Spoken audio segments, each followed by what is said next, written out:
ان الحمد للہ والصلاة والسلام علی نبی۔ رمضان المبارک کے آخری عشرے میں اعتکاف کیا جاتا ہے۔ اس حوالے سے مختلف سوالات کے جوابات آج دینے مقصود ہیں۔ پہلا سوال یہ ہے کہ کیا سابقہ انبیاء علیہ السلام کے ہاں بھی اعتکاف کا تصور تھا؟ اور دوسری بات یہ کہ اعتکاف بیٹھنے والے مرد یا بیٹھنے والی عورت کو کیا کام کرنے چاہیے؟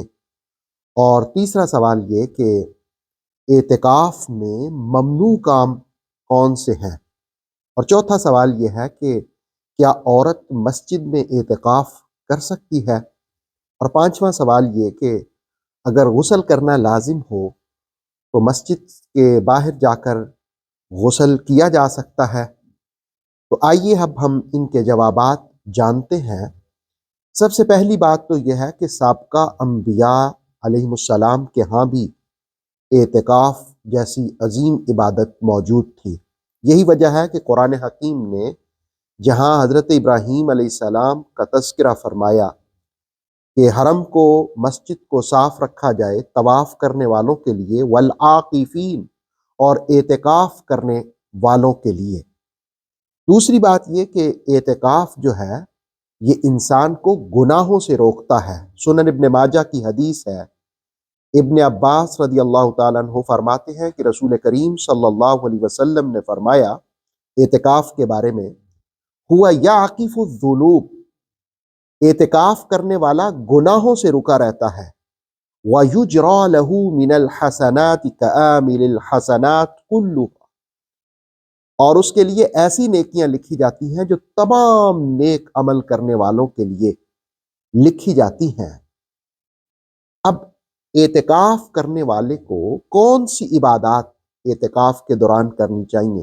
ایک تو کثرت سے قرآن مجید پڑھنا چاہیے، کم از کم آخری عشرے میں جب اعتکاف کر رہے ہوں تو ایک بار قرآن مجید کی تلاوت ضرور کر لیں۔ اس کے ساتھ ساتھ استغفار کریں، درود شریف پڑھیں، اور پھر فرائض کی پابندی کے ساتھ ساتھ تہجد کی نماز ادا کریں، اشراق اور چاشت کا اہتمام بھی کریں، اوابین بھی پڑھی جائے تاکہ اللہ رب العالمین کی رضا حاصل ہو۔ اور پھر یہ کہ اگر کوئی شخص 10 دن کا اعتکاف نہیں کر سکتا، وہ 3 دن کا بھی کر سکتا ہے، 1 دن کا بھی کر سکتا ہے۔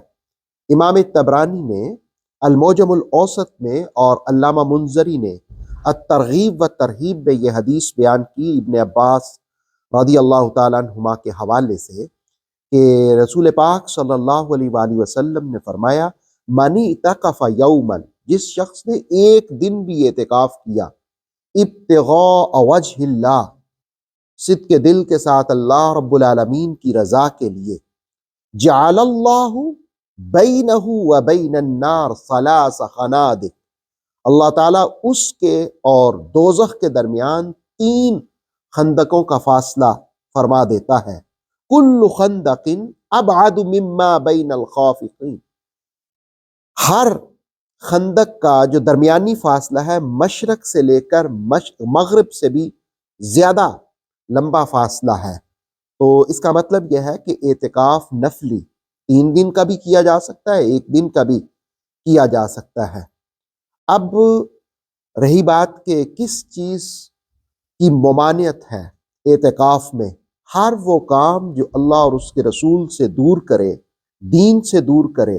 اعتکاف میں ایک خاص توجہ ہوتی ہے اللہ تعالیٰ کی جانب، اس توجہ کو تقسیم کرے، وہ اعتکاف میں جائز نہیں ہے، اور معتکف کو شرعی عذر کے بغیر اعتکاف سے یعنی مسجد سے نکلنا جائز نہیں ہے، وگرنہ اس کا اعتکاف ٹوٹ جاتا ہے۔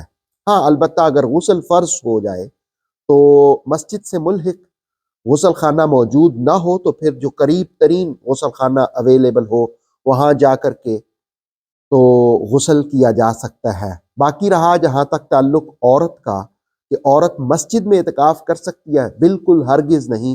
عورتوں کے لیے جو اعتکاف مسنون ہے وہ یہ ہے کہ گھر میں وہ اعتکاف کرے، مسجد میں عورت اعتکاف نہیں کر سکتی۔ اللہ رب العالمین اعتکاف کے مسائل سمجھنے کی اور شریعت مطہرہ کے احکامات کے مطابق اعتکاف نبھانے کی توفیق عطا فرمائے۔